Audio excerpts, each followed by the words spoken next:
Hello, model building fans. This is my next effort, ROTH Drag Nut. Now, this one's put out by Revell. The release on this one was 2015. I have a version of this kit from 1995 that I paid $5 for. I know that because the price tag was still on it. And for some reason, I'm going to build this one because, you know, it's more recent. And I don't know, technically it's the other one is a antique because it's so old. It's vintage, so the box is kind of battered because it's been moved a bunch, but I do have one from 1995.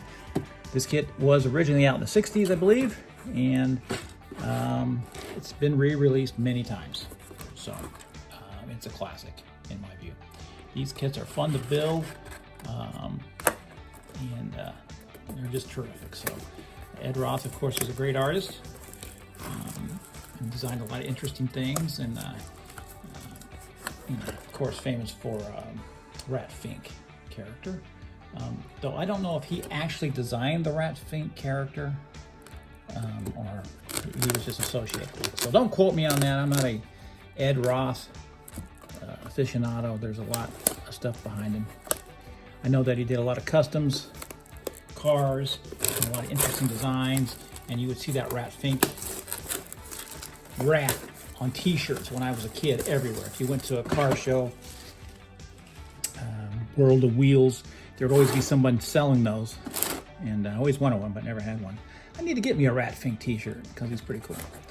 But ROTH, needless to say, was certainly something from my generation that I enjoyed because I loved Mad Magazine, and it's kind of like that. You know, we come from a different era where things were funny, and don't really do that anymore. People don't seem to have a sense of humor.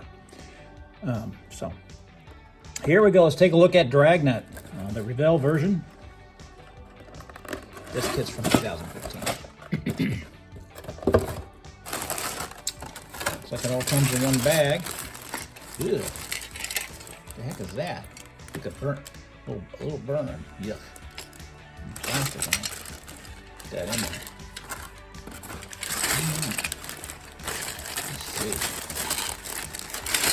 Take a look at these parts. Of course, this is one of those kits where it's easy to put together. Everything's in the paintbrush. Gotta get that paintbrush right. And I hope I did. Here's a hand. Chassis of the car.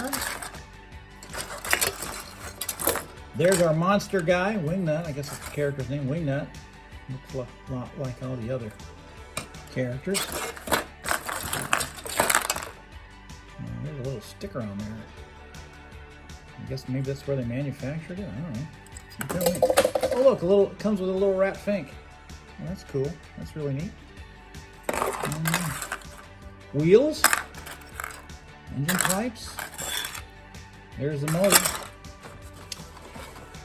Comes with 2 axles, so it looks like it's got axles. It's got some. This is interesting.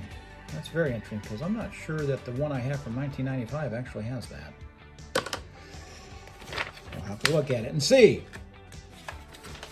Let's take a look at these instructions. Here's the front. It's got part names. It's funny, half the page is part names. Not really needed for me, but the instructions look very simple. It's all going to be in the paint job. I will not likely paint it as it is designed on the box. I will usually just do my own thing because that's how I like to do things. So let's see what I can do with Dragnut by ROTH.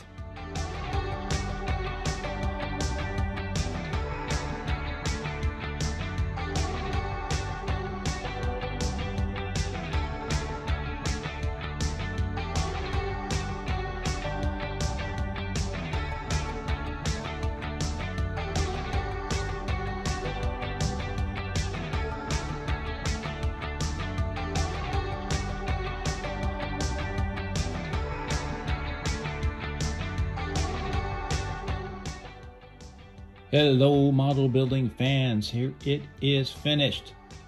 ROTH's Dragnut.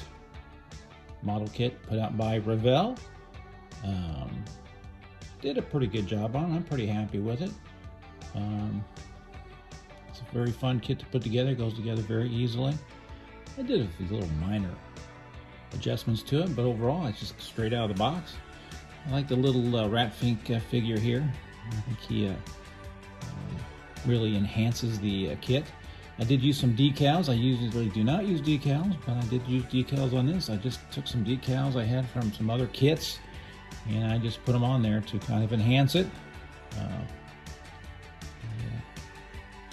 On the back here, I just found some details I thought were kind of fun. Bad News and STP and the 8-ball. I thought that kind of enhanced it a little bit. So this is all brush painted for the most part, outside of the body of the car. Everything else is more or less brush painted. I just didn't spray very much of it. So for a brush job, I think it came out pretty good. Of course, the people are very serious. They use the old airbrushing, but I am terrible at airbrushing. I've tried and tried, and I cannot do it. So I think this came out pretty good for the scale. Rat Fink came out pretty good. Take a look at the car and the creature, Dragnet. Of course, everything is always in the paint job. If you got the paint job, you got something. That's what these kits are all about. There's a lot of stuff you can modify on it. I just brush painted it, gave it a little bit of a wash, used the weathering pastels, and had at it. Put some little jewels here on the helmet, like reflectors. I thought that was fun. There we go. Looks pretty good down inside there.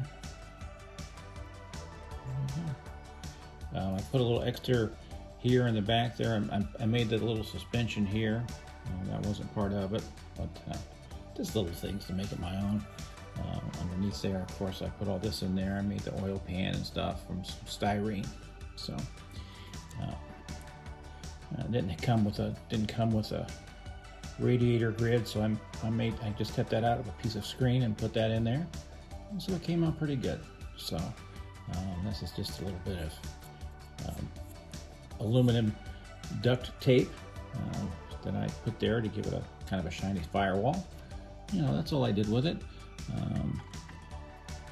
and overall pretty happy with it. These kits are terrific. A lot of them are still available. I think this kit came out in 2015. I don't know if you can see under here, but the original production date on it was 1963. I just love that. I just love it. I love that this was designed 62 years ago, and it's still beautiful and wonderful today. And it just shows the resilience of us model builders. That we just love things, we love to create them, we love the art that's involved in this. And AI can't create this. This has to have the human touch. This has DNA. This is a reflection of myself, and I see that in all the other YouTube builders. When I look at the kits they put together and how they build, it says a lot about the builder. So if you do watch a lot of YouTubes about model building, every one of us is unique and different to our own styles and our own visions. You could have 50 builders put this together and there'd be 50 different kits in the end. So that's what model building is to me. It's just an art. If you've watched the video this far, I really appreciate it. My numbers are terrible because I'm a boring old man and nobody cares about a boring old man in this current world. But if you have watched all the way through, I thank you. I appreciate it. As always, model building is forever. And as always, take care of yourself. And if you can, take care of somebody else.